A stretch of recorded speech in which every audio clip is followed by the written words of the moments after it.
All right, now then, our next glimpse is entitled 144,000 Sealed. And we go on or back in Revelation to chapter 7, verses 1 through 8.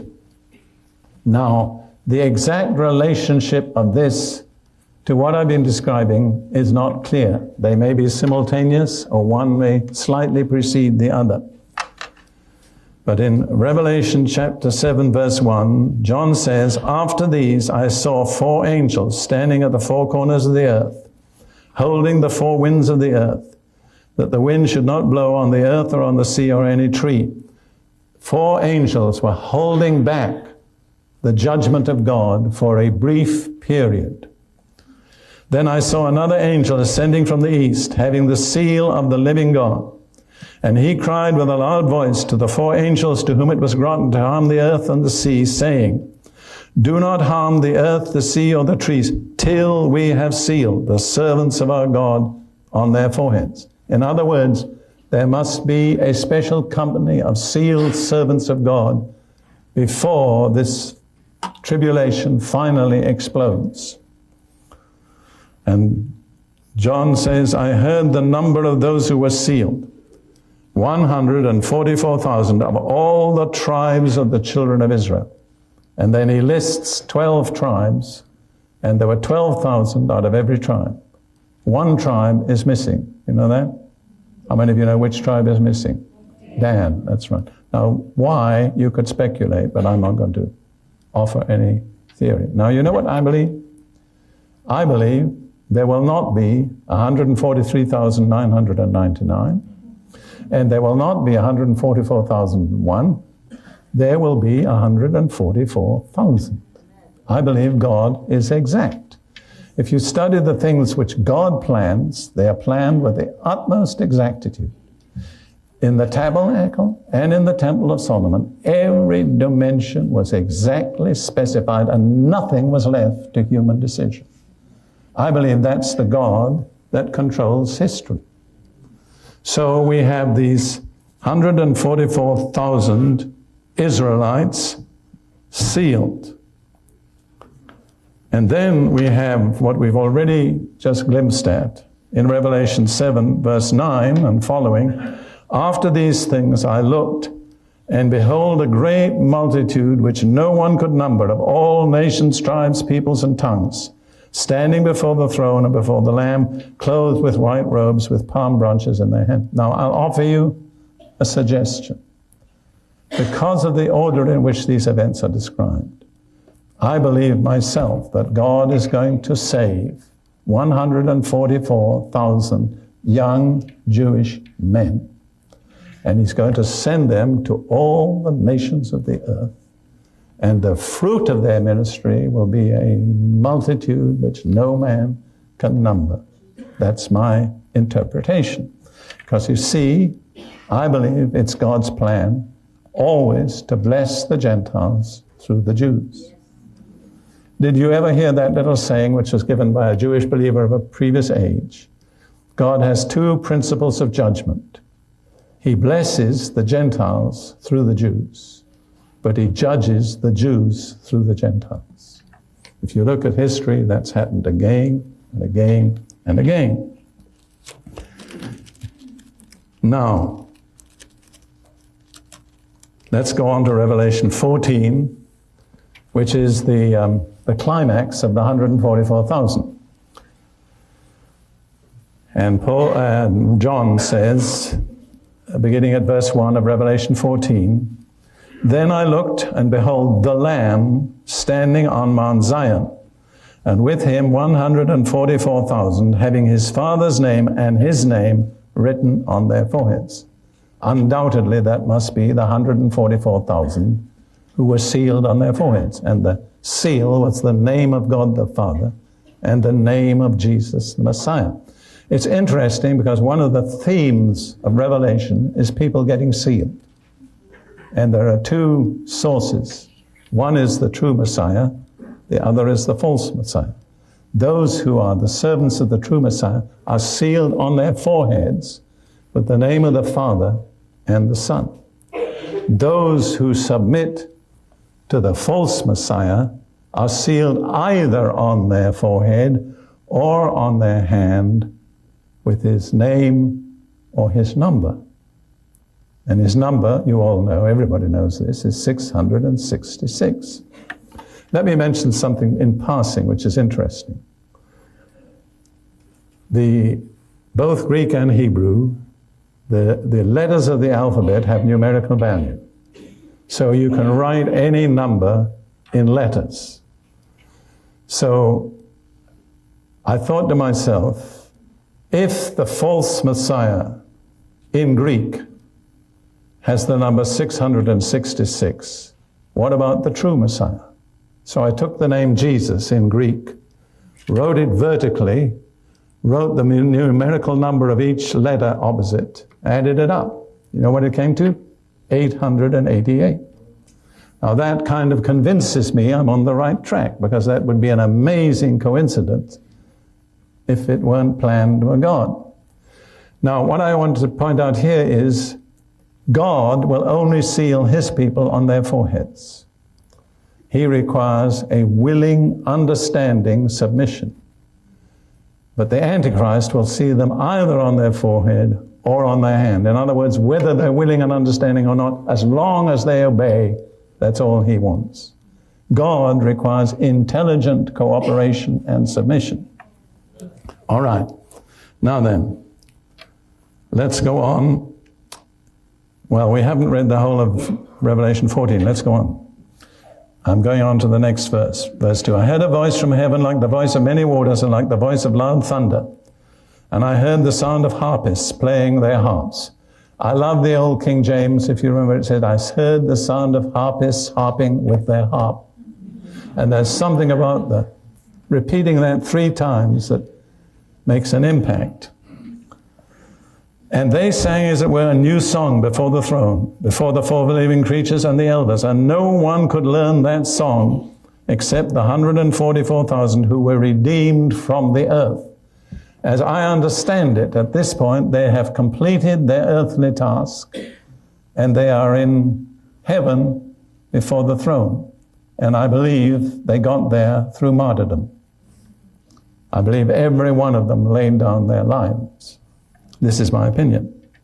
Now it says of these are those who are not defiled with women, for they are virgins. These are the ones who follow the Lamb wherever he goes. These were redeemed from among men, being first fruits to God and the Lamb, and in their mouth was found no falsehood. Now, the picture that this gives me is a group of young men, probably teenagers, maybe between the ages of 15 and 18, because it says they had not been defiled with women. They had kept themselves pure. Also, they were totally honest. There was no lie in their mouth. Well, let me tell you, you'd have to search a long while in Israel today to find 144,000 that answered that description. You see, more and more, the Holy Spirit is singling out young people for the work of evangelism. In China, most of the effective evangelists are well under the age of 20. And they say 25,000 Chinese are being saved every day. I'm glad I have a little part in that, because I think it's worthwhile. But I see a picture of young Jewish boys or men sovereignly chosen by God, set apart to the task which the whole Jewish nation should have been engaged on, proclaiming the good news of Messiah. So it blesses me. Now, after this, John says, I saw another angel flying in the midst of heaven, having the everlasting gospel to preach to those who dwell on the earth, saying with a loud voice, fear God and give glory to him.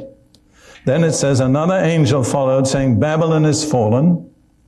Then a third angel followed them, saying with a loud voice, if anyone worships the beast and his image and receives his mark on his forehead or on his hand, he himself shall also drink of the wine of the wrath of God, etc. And then there's a warning of the judgment that will come on all those who worship the beast. Now, what impresses me is, at this point, the proclamation of the gospel is committed to angels, which never has been previously. And my suggestion is, the situation on earth has become so totally out of order and confused that no longer is it possible for human beings to preach. So angels are given the job just temporarily. This is an opinion. Now we come to the two last harvests of earth. In Revelation 14, verse 14, I looked, and behold, a white cloud, and on the cloud sat one like the Son of Man, having on his head a golden crown, and in his hand a sharp sickle. And another angel came out of the temple, crying with a loud voice to him who sat on the cloud, Thrust in your sickle and reap, for the time has come for you to reap. For the harvest of the earth is ripe, but the Greek says is dry. In other words, if it's not reaped, it will be lost. So he who sat on the cloud thrust in his sickle on the earth, and the earth was reaped. As I understand it, this is the last great harvest of mercy, the harvest of salvation. Then, which is true to the order in the land of Israel, the grain is followed by the grapes. And the final judgment is described here. Then another angel came out of the temple which is in heaven, he also having a sharp sickle. And another angel came out from the altar who had power over the fire. And he cried with a loud cry to him who had the sharp sickle, saying, Thrust in your sharp sickle and gather the clusters of the vine of the earth, for her grapes are fully ripe. God doesn't reap until things are ripe. So the angel thrust his sickle into the earth and gathered the wine of the earth, the vine of the earth, and threw it into the great winepress of the wrath of God. You do understand what I mean when I say wrath, don't you? A lot of Americans have a problem with that. W-R-A-T-H. Okay? So this great winepress was the winepress of God's angry judgment on the wicked. And it says the winepress was trampled outside the city, which is presumably Jerusalem, and blood came out of the winepress up to the horses' bridles for 1,600 furlongs, which is about 184 miles. Now, to those people who spiritualize prophecy and make it metaphorical, I always ask this question: was that metaphorical blood, or was it real blood? Because it's important to know. I believe it's real blood.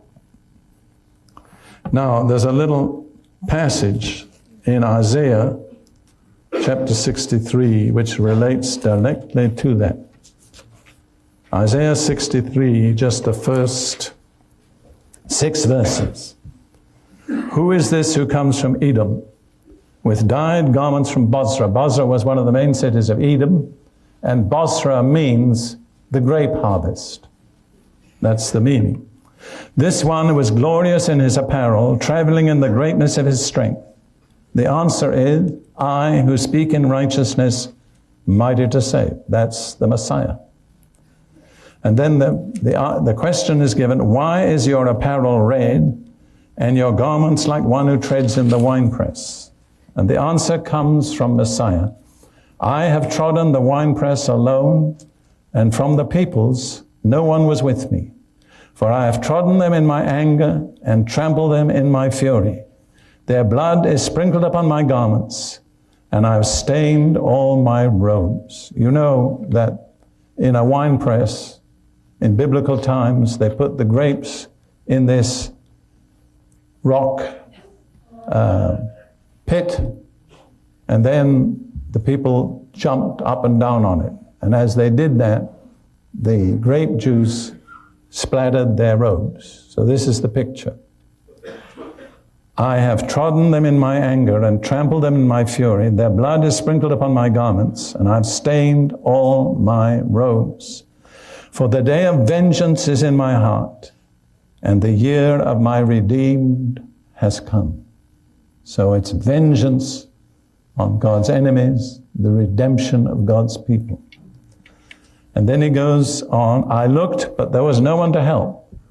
And I wondered, but there was no one to uphold. Therefore my own arm brought salvation for me, and my own fury, it sustained me. I have trodden down the peoples in my anger, made them drunk in my fury, and brought down their strength to the earth. To me, there's no question that that depicts the Lord Jesus himself coming as the judge of the nations and trampling underfoot the enemies of his people. One thing we tend to forget, we churchgoers, is that Jesus is not only the Savior, he's also the judge. And he's just as faithful and efficient and thorough in his judgment as he is in salvation. And everyone has a choice. You may confront him as Savior or confront him as judge. But in one character or the other, everyone will ultimately confront the Lord Jesus Christ. And I don't know how it is with you, but there's no way that I can spiritualize those prophecies. They're very vivid descriptions of actual scenes that will take place on earth. And incidentally, if you study the prophetic word, Edom is a nation appointed to total desolation. For eternity, the smoke of Edom's destruction will go up.